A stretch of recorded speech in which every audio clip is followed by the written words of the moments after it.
I look at that opening press conference, and I had never felt so much shame in my life getting that jersey, because I knew how incredibly sick I was at that time. Everyone in the room is smiling, local kid coming home, and I'm up there holding that jersey saying, like, this is gonna end quickly. That moment should have been a career pinnacle for former NBA point guard Chris Herren. But the shame surrounding his addiction wouldn't give pride a fighting chance. The shame was second to none, right? When I talk about the Celtics, I hate that they kind of fall into this negativity, right? Like, I am who I am today because of the Boston Celtics, right? I've been given a platform in this space because I wore that uniform.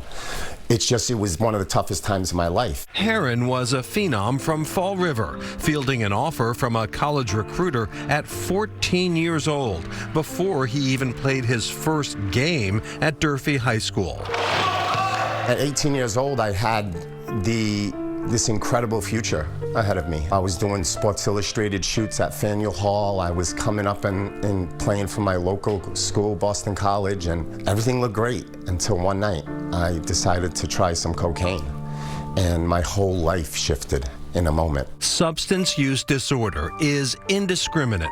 It affects people of all ages, races, and socioeconomic backgrounds. But still, those who suffer from it are often discriminated against. Stigma lives in the fact that a character flaw is a behavior. And we now understand that when we recognize there are medical conditions and a behavior is part of that medical condition, it is no longer a character flaw. And it gets separated from identity, right? Mass General Brigham psychiatrist Dr. Ash Nadgurney. Part of the challenge with shame is that people begin to see their behaviors as part of their identity. Someone might think, I'm an addict, rather than I have an addiction. Herren's addiction intensified over time. He abused OxyContin as a Celtic and was released by the team in 2001. He went on to play overseas and in Italy tried heroin for the first time. Later, he moved back to the U.S. I was 3 blocks away from my home with my kids waiting for their munchkins, and I was found in a parking lot, overdosed. And back then, the headline in the Boston Herald was, "What a shame."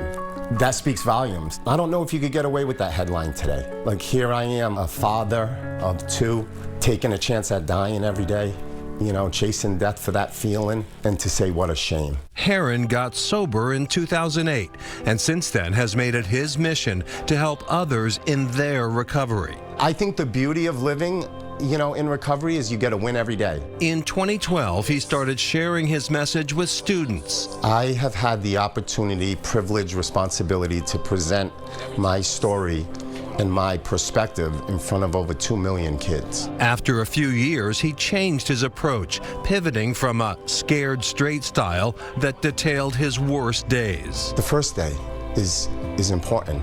You know, like, why this begins and the risk involved in that first step in this process is critical. I was like a tremendous basketball player as a teenager, and I was playing in front of thousands of people as a boy. But for some reason, as soon as that buzzer went off, I didn't want to be me anymore. I wanted to change myself.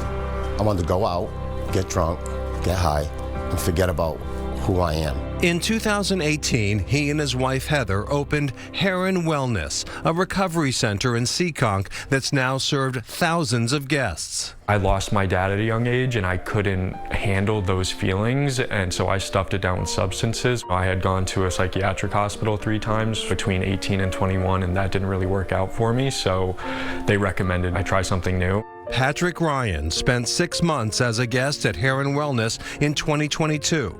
He says a less clinical setting and being among his peers made a world of difference. I finally felt like there were the other young people here who were trying to get better and willing to talk about the things that I was so scared to.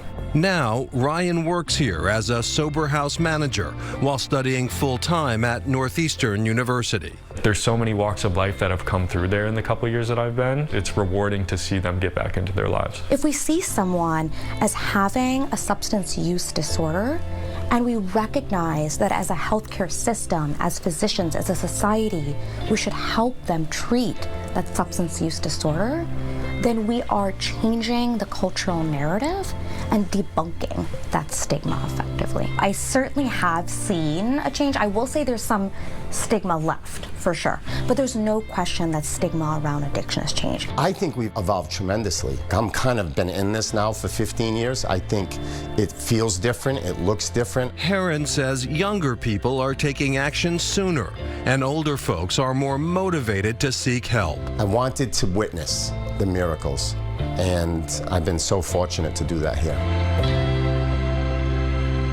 Wow, what a story. And Herren says that the younger age group he sees struggling with addiction, who are seeking help, they are addicted to different substances than he was dealing with. Exactly. They're seeing a lot of marijuana psychosis, actually, and alcohol abuse, not heroin addiction, crack addiction, as you used to see back in the day, if you will.